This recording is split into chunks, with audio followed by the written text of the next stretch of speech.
hakuna kabisa dawa ya makosa ya kututakasa ila damu yake Yesu.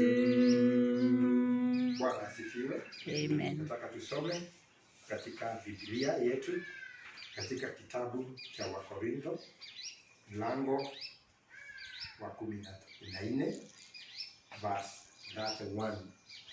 40 inasema, let all things be done decently and in order, lakini yote yafanyike kwa heshima na utaratibu.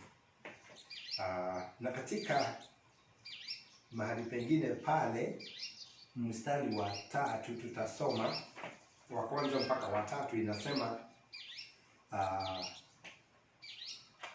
hivi: jitahidini kuwa na upendo, vile vile fanyeni bidii ya kupata vipaji vingine vya kiroho, hasa kipaji cha kutangaza ujumbe wa Mungu.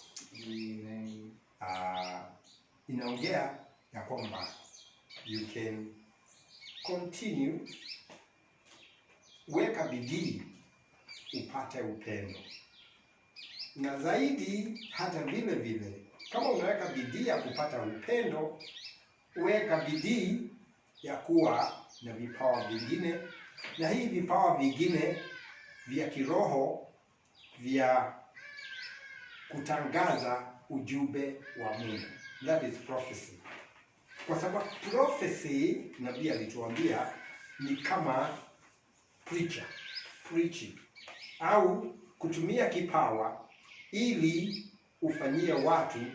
Biblia inasema hapa katika mstari wa 3, lakini mwenye kipaji cha kutangaza ujumbe wa Mungu husema kwa watu kwa ajili ya kuwajenga, to exhort, kuwafariji, to comfort, kuwatia moyo, and to edify. Bwana asifiwe. Kwa hivyo nataka somo letu leo litakuwa namna hivi: kutengeneza hali na kusudi na njia kwa kutumia wisdom. Wisdom ni maarifa. Bwana asifiwe. Kwa sababu maarifa, tuseme hivi, unaweza kuwa na kusudi mzuri. Kuna vitu vitatu. Kuna kusudi inaonyesha unaenda wapi, na kuna njia unatumia ya kwenda pale, na ukifika pale, ya kile kitakuonyesha umefika pale ni matunda ambayo hiyo njia itazaa. Kwa hivyo kuna mazao ya kuonyesha umefika mwisho, kuna njia unatumia, na kuna kusudi uliweka pale mwanzo. Na Biblia inasema ya kwamba tutumie vipawa vyote kwa taratibu na for order na kwa njia nzuri. Keep everything in,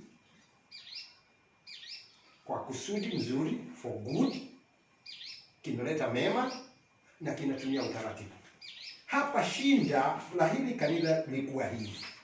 Kanisa hii ilikuwa na watu wanatumia vipawa na wanashindana, walikuwa na shinda. Na hata wa leo katika makanisani kuna watu wanatumia vipawa kushindana. Wengine wanaimba nyimbo, wengine wanahubiri. Mtu akikosa kupatiwa nafasi ya kuhubiri anaondoka. Lakini hiyo ni ushindani. Kwa hivyo jitihada zetu, tumepewa vitu viwili. Tuwe na jitihada ya kuwa na upendo. Jaribu vile uwezavyo uwe na upendo. Upendo unatengeneza hali.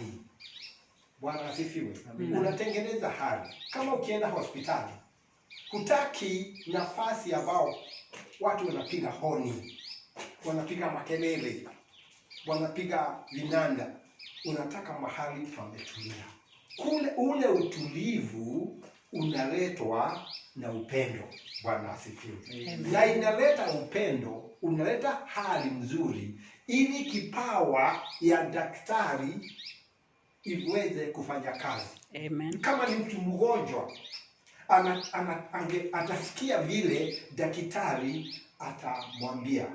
Na yule mtu mgonjwa atatumia dawa ile ameambiwa na daktari, na hana pumzi. Ukisikia hiyo inapiga kelele, unaweza kusikia makelele inaanza kufanya usikie unaumwa na kichwa. Kwa hivyo ni lazima, hapa tumetengeneza hali. Kuna hali tumetengeneza ili daktari afanye kazi, na yule mgonjwa aweze kutulia. Akitulia anaweza kuambiwa kitu na daktari na afuate. Bwana asifiwe. Na hivyo ndivyo vipawa viko. Kwanza niweke msingi kidogo. Kusudi la shetani ni kutumia kile kipawa chochote cha Mungu kuleta shinda na kutataniza, confusion. Na ikiwa ameleta kutatanisha, basi kusudi iliyokusudiwa na Mungu haiwezi kufanyika. Unataka watu waendelee kujua neno, kuwa na imani, kuwa na tabia mzuri, kujua Mungu zaidi, kuomba. Lakini ukileta kutatanisha, hawezi kuwa na imani, hawezi kuomba, hawezi kusaidia moja kwa mwingine, kwa sababu hali ni mbaya.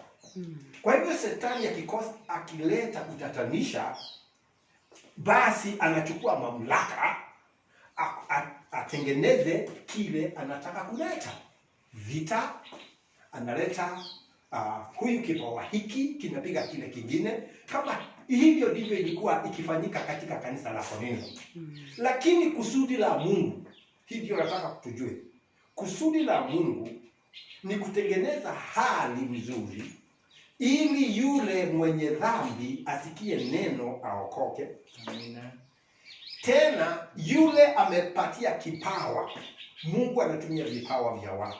Yule amepatiwa kipawa anaweza kuhudumu na kipawa kile, kifanye kazi ya kufanya watu wapate nguvu, wapate faraja, wapate kujifundisha. Bwana asifiwe. Amen. Kwa hivyo kuna kusudi ya Mungu.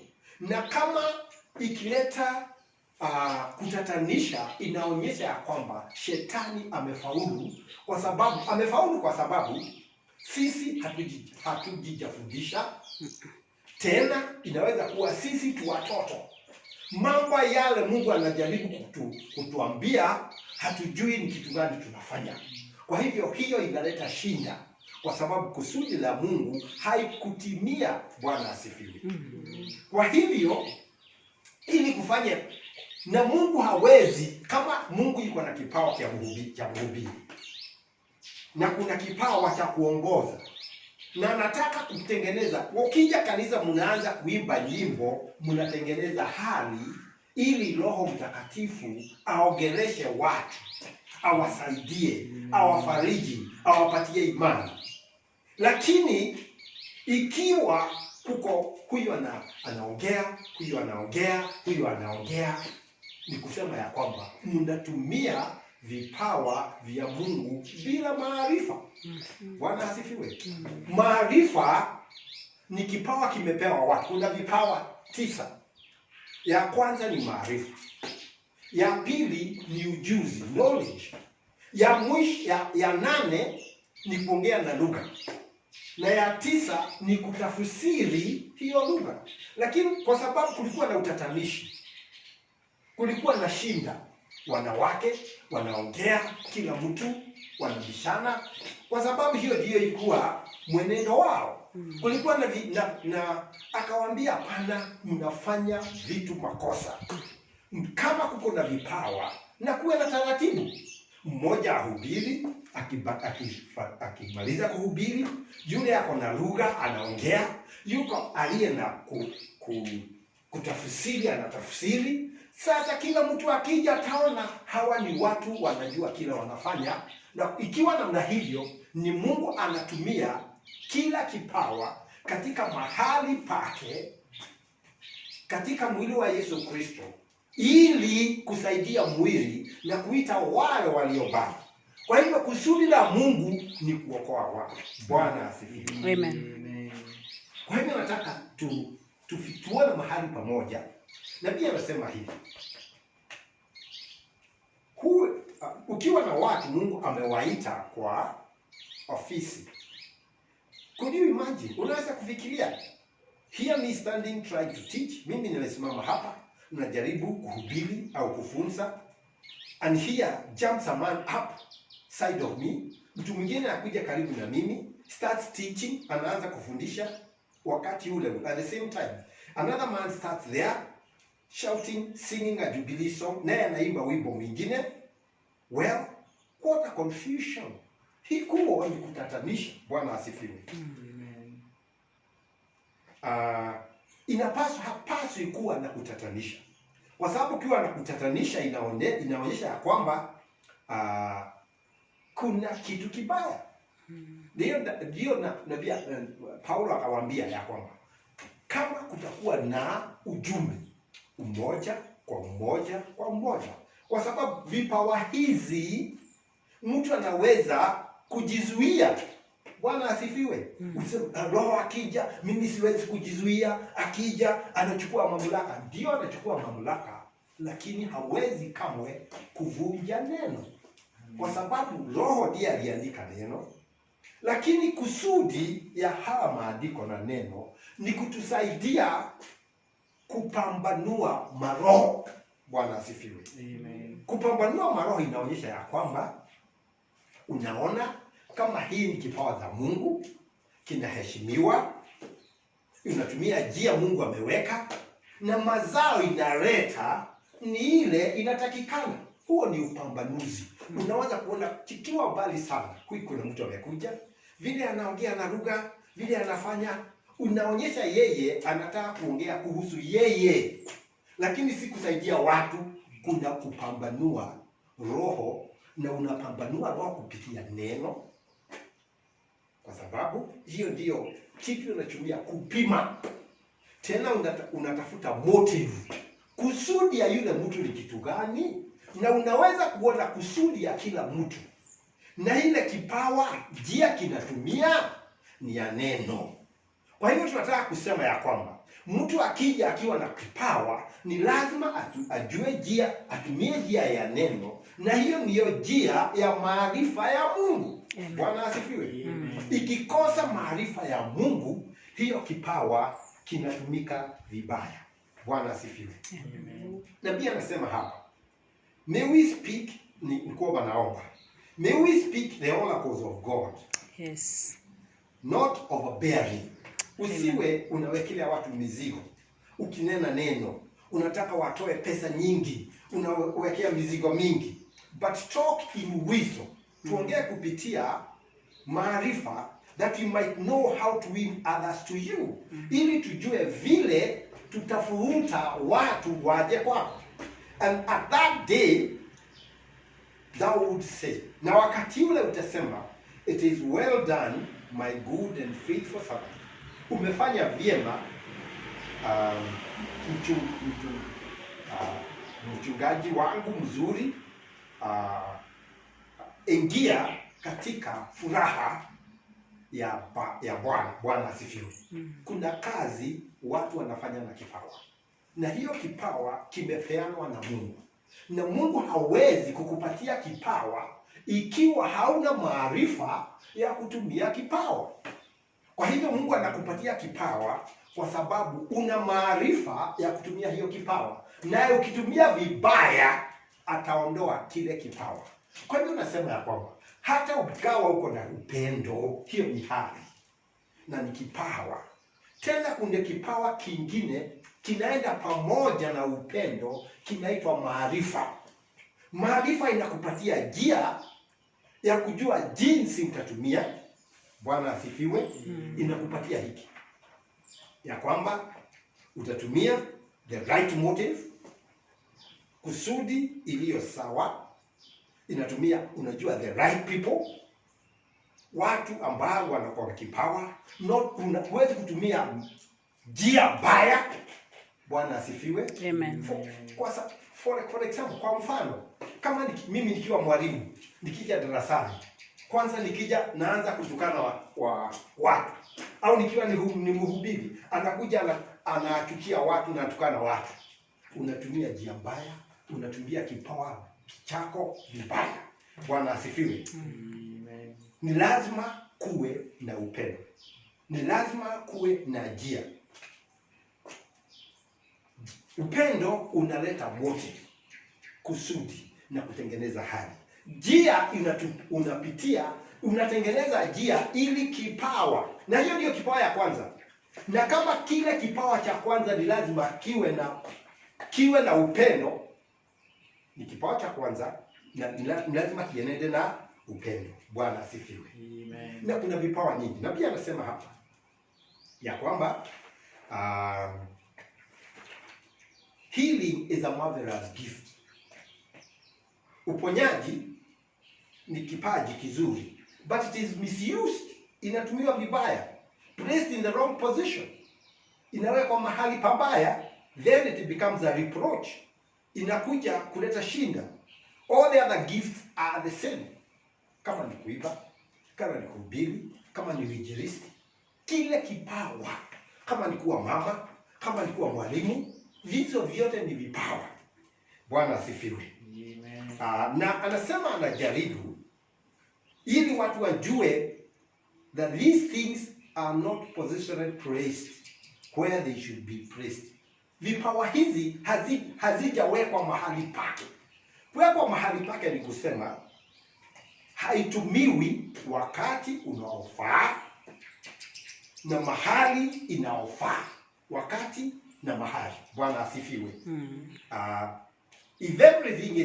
If everything was operating perfect in harmony with God, kama kila kitu kinafanya mahali pake na Mungu, the great Pentecostal group, kanisa hii kubwa la Kipentekosto, would be one great big Pentecostal church of the living God. Lingeweza kuwa kanisa la Kipentekosto la Mungu, linatumiwa na Mungu na miujiza na mambo mengine mazuri yanafanyika. Lakini ukitumia kipawa ya Mungu vibaya kwa sababu ya kukosa maarifa, basi Mungu atajiondoa. Kwa mfano, kuna mtu alikuwa anaitwa Musa. Musa alikuwa ameitwa kuwa nabii, na akaambiwa na Mungu ya kwamba enda uongee na jiwe. Yeye akakasirika kwa sababu ya watu. Hiyo ni hali imetengenezwa na shetani. Yes. Alipokasirika, badala ya kuongea na jiwe, anachukua jiwe, anapiga mara mbili. Akapiga mara ya kwanza, maji yakakosa kutoka. Akapiga mara ya pili, maji yakatoka. Mungu akakasirika kwa sababu huo ulikuwa mfano wa Yesu, na Yesu alikuwa apigwe mara moja. Akipigwa mara moja, damu inatoka. Unaweza pale na kuongea kwa mwamba, unaweza kuongea kwa Yesu, akupatia maji ya amani, maji ya uponyaji. Lakini sikwenda kumpiga tena. Na kwa sababu Mungu alikasirika, akamwambia, kwa sababu ya hii wewe hutaenda nchi ya ahadi. Bwana asifiwe. Hii ni vizuri kujulisha watu. Mungu si kama manabii hawa wa uongo. Mtu anakuja na wanabii wa uongo au miungu ya uongo, unaenda kuyaambia, mimi nataka ufanye hivi, mimi nataka kufanya hivi, na nimekuletea pesa. Unaweza kwa mtu ambaye ni mganga, unataka nini? Anakuambia ya kwamba mimi nataka uwe rafiki adui yangu. Anakuonyesha kioo, ni huyu ndio. Kwa sababu anataka kufanya kile unataka, anamkata shingo na wembe. Unaambiwa sasa amekufa. Na unatoa kondoo na kitu kingine. Mungu hafanyi kile sisi tunafanya. Anafanya tu ikiwa inaenda pamoja na mapenzi yake na upendo wake na inafuata neno. Bwana. Amen. Kuna mtu mwingine alifanya makosa, anaitwa nabii Elisha.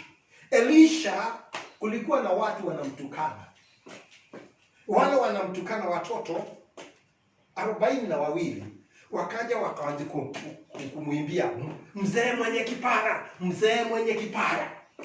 Naye nabii akakasirika, akatumia hiyo kipawa akalaani wale watoto. Mbwa mwitu akatoka akaua hao watoto. Nabii anasema hiyo ndio aina au karakta ya Roho Mtakatifu. Bwana asifiwe. Kwa sababu Roho Mtakatifu ni upendo. Ni kipawa kimetumiwa vibaya, kwa sababu hiyo ndio shetani anataka. Kama alikuja kwa Yesu, Yesu alikuwa na kipawa kizuri. Akaja kwa Yesu, akamwambia kwa sababu sasa uko na njaa, hebu chukua hii mawe, utumie nguvu yako, uitengeneze iwe mikate. Yesu kwa upambanuzi wa roho akaona hapana, hatupaswi kutumia nguvu yetu ya Mungu kwa sababu ya sisi wenyewe. Tunatupia vipawa kwa watu wale wengine. Amen. Kwa hivyo akamwambia, rudi nyuma yangu shetani. Bwana asifiwe. Akamwambia, siwezi kufanya hivyo kwa sababu imeandikwa, man shall not live by bread alone. Mtu hataishi kwa mkate, lakini kwa neno lolote litokalo kinywa cha Mungu. Bwana asifiwe. Kwa hivyo tunaona vipawa vya Mungu vinaweza kutumiwa vibaya. Lakini wale kwanza watoto wakatumia kipawa ya Mungu vibaya. Kwa nini? Hawakujua ya kwamba huyu ni nabii. Ni lazima tuheshimu vipawa vya Mungu. Ikiwa ni mama, ikiwa ni mchungaji, ikiwa ni baba, ikiwa ni polisi, wape heshima yao. Lakini wakipita heshima yao, unajua sasa wamepita heshima yao. Bwana asifiwe. Lakini ugali unawaheshimu, unatumia njia ya upole, unaondoka. Bwana asifiwe. Amen. Ni lazima naye yule yuko na kipawa atumie kipawa kwa njia ya wisdom, maarifa. Bwana asifiwe. Amen. Biblia inasema watu wangu wanakufa kwa sababu ya kukosa maarifa. The lack of knowledge. Na katika hiyo hali, maarifa hiyo ni wisdom, lakini imeandikwa knowledge. Kwa sababu ukiwa na maarifa unajua ni kitu gani utatumia, ni kitu gani utakubali, ni kitu gani upasi. Unaweza kupenda mtu na uko na kipawa.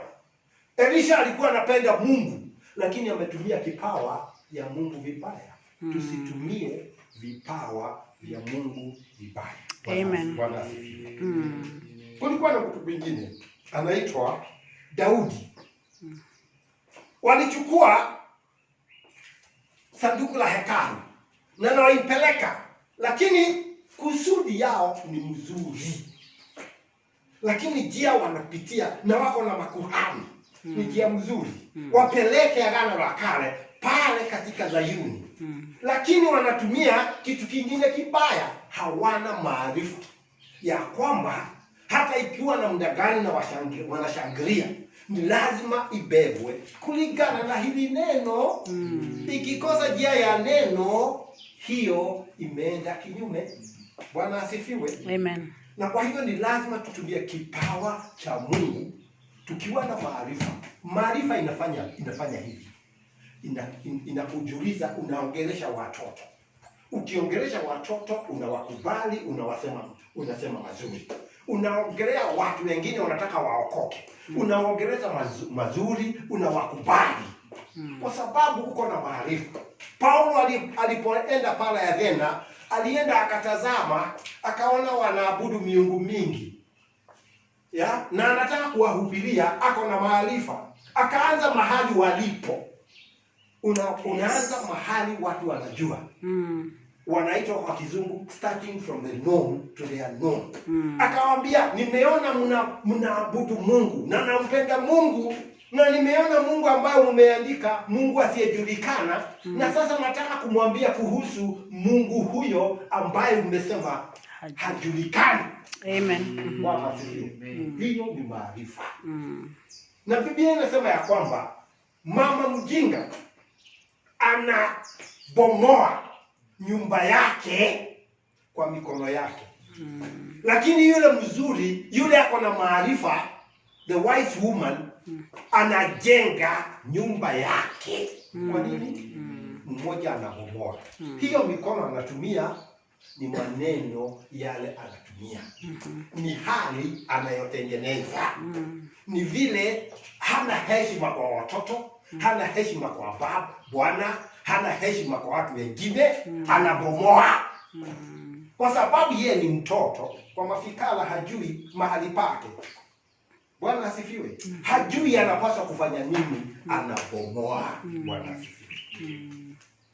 Kwa hivyo Biblia tuendelee pale mahali pengine. Anasema ya kwamba the first gift is wisdom. That is the best gift in the group. Kipaji cha kwanza ni maarifa. Na hiyo ndio kizuri zaidi. Amen. If we don't have wisdom, kama sisi hatuna maarifa, we won't know how to use knowledge. Hatuwezi kujua vile tutatumia ujuzi. It is the second gift. Hiyo ni kipaji ya pili. If we can't use the second gift without wisdom, kama hatuwezi kutumia kipaji ya pili bila maarifa, how are we going to use the last gift? Bila maarifa. Utatumia kunena na lugha na utafsiri, utatumia aje ukiwa hauna maarifa? Utatumia hivi. Wakati mhubiri anaanza kuita altar call, wewe unaruka unaanza kuongea na ndimi. It is out of order. Na inaonyesha ya kwamba yule mchungaji wa yule msichana au mama au kijana hajawafundisha njia ya Mungu kulingana na maandiko. Kwa hivyo shinda inatokana na wachungaji, kwa sababu hao ndio wanawafundisha vibaya. Hawajui kutumia lugha, hawajui kutumia vipawa. Bwana asifiwe. Amen. Mahali pengine nabii anasema God gives us wisdom to know how to approach them. To approach, and hii ni maombi. The very spirit within us would condemn us, desiring they are being lost. Roho yetu haiwezi kutaka kuona wakienda kupotea. But may the Holy Spirit constantly cry. Na Roho Mtakatifu aendelee kulia ndani yetu, sweep out until we put forth every effort in our talent. Ili awe ndani yetu, tutumie kila juhudi yoyote ndani yetu, with our time na wakati wetu, with our money na pesa zetu, with everything that we got, na kila kitu tulicho nacho, no matter how little it is, hata akiwa ni kidogo aje, ni haba aje, Yes. we offer it to you, tuakupatia. Help us, Lord, tusaidie. Amen. To take this great message to a dying world. Kutumia kila kitu tupeleke hii ujumbe kwa huu ulimwengu unayokufa. Bwana asifiwe. Hiyo ndio kusudi. Kusudi ni kuleta wenye dhambi kwa Mungu kupitia hii vipawa. Ndivyo Mungu akapeana hiyo vipawa. Ndio Biblia inasema vipawa vingine vyote vitafika kikomo, mwisho, kwa sababu kazi ya wokovu imemalizika, lakini upendo utadumu milele. Amen. Bwana asifiwe. Na nabii anasema, do you realize that a gift of that type could send your soul to hell? Unajua ya kwamba kipawa cha aina hii kinaweza kukupeleka roho yako kwa jehanamu. How many believes Moses was a prophet? Ni wangapi wanaamini Musa alikuwa nabii? How many believe he disobeyed God? Ni wangapi wanaamini ya kuwa alikosa kutii Mungu? Bwana asifiwe. Mungu alimwambia, go there and speak to the rock. Enda ukanene na mwamba. Don't smite it no more. It's already smitten once. imegongwa mara ya kwanza ikapasuka, usiende kuigonga tena. Bwana asifiwe. Tunaelewa? Hapa kuna mtu na Mungu anatafuta mtu anaweza kutrust, ampatie kipawa, lakini watu wa kukua trusted hakuna, kwa sababu wote ni watoto. Waaminio wa ujumbe wengi ni watoto, hawajui kutumia vipawa vya Mungu, hawajui kujenga vipawa vilivyo kanisa kwa Mungu. Bwana asifiwe. Na hiyo ni vibaya, kwa sababu katika kitabu kinayoitwa Hear Ye Him, nabii husema ya kwamba anajaribu kutafuta watu anayeweza kuwapatia vipawa, ili wakipatiwa vipawa wafanye kazi yake. God can trust his gift with everybody. Bwana asifiwe. Mungu hawezi kupatia kila mtu vipawa vyake. Do you believe that? Unaamini hivyo? When God gives you a gift, Mungu akikupatia kipawa, you have to watch what you are doing with it. Ni lazima utazame kile unafanya nalo. Do you know a man could take a gift of God and set his soul to hell with it? Unajua mtu anaweza kuchukua kipawa ya Mungu ajipeleke kwa jehanamu. Bwana asifiwe. Na ni watu wengi wamepewa vipawa. Kama Elvis Presley, alikuwa mwimbaji mzuri, anaimba kanisa, anaenda kuimba kwa bar. Na ni vibaya, amepewa kipawa ya kuimba vizuri. Balaam alipewa kipawa ya kuona na kuongea na Mungu, akatumia vipawa kujitajirisha. Bwana asifiwe. Hiyo ni vibaya. Kwa hivyo Mungu hawezi. God cannot trust his gift with many people. Mungu hawezi kuamini watu awapatie vipawa, kwa sababu atatumia vibaya, kwa sababu hawajafika kiwango kuwa wana walio na mamlaka. Lakini Mungu anatafuta na anajaribu kutengeneza wana walio na mamlaka. Watakuwa na upendo, watatumia vipawa vizuri, na mazao yatakuwa mazuri. Ikiwa mazao ni mabaya, inaonyesha shetani ameingia pale kati na akaharibu, ili watu wasiwe na faraja, wasiwe hawajiwezi kujifunza. Hata katika miaka 5, miaka 10, wamekaa kanisa miaka 20, na imani yao haikui, badala ya kukua inaenda nyuma. Kwa nini? Kuna kitu kasoro. Vipawa vya Mungu vinatumiwa vibaya. Bwana asifiwe. Amen. Nikimaliza narudia ya kwamba kipawa cha Mungu, kile Mungu anakupatia utumie kwa kazi yake. Kufariji watu, kuwaweka nguvu, kuwafunza kitu. Ndio nabii akasema, na hiyo inakuja kwa sababu unatumia upendo, the motive, au kusudi, na maarifa ya kutumia. Maarifa unatumia vipawa vile vingine ili itimize kusudi ya Mungu. Lakini ukiona ya kwamba haitimizi kusudi, na wewe hauna upambanuzi ya kuona ya kwamba kitu kinaenda vibaya, inaonyesha wewe mtoto. Jifunze kwa neno la Mungu, kuwa na maarifa. Uombe maarifa kwa Mungu. Biblia inasema anapeana watu bila kulaumu watu. Anataka kupatia maarifa, anataka kupatia vipawa, anataka kupatia upendo. Ametengeneza njia kupatia hivyo vipawa vyote, lakini zitumiwe kwa taratibu na uzuri. Bwana asifiwe. Amen. Bwana asifiwe. Na tuombe. Baba uliye mbinguni, tuna shukrani tele kwa kutupatia nafasi hii tunene neno lako. Utupatie ujuzi na maarifa ya kutumia vipawa ambao umetupatia na kuziheshimu, ili kuleta sifa kwa jina lako takatifu. Kuwa nasi leo, twajikabidhi mikononi yako, tukiamini katika jina la Bwana wetu Yesu Kristo.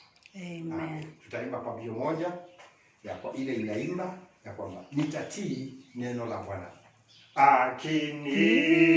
Akiniita nitaitika, akiniita nitaitika, akiniita nitaitika, nitatii neno la Bwana, nitatii neno lake, tii neno lake, neno la Bwana,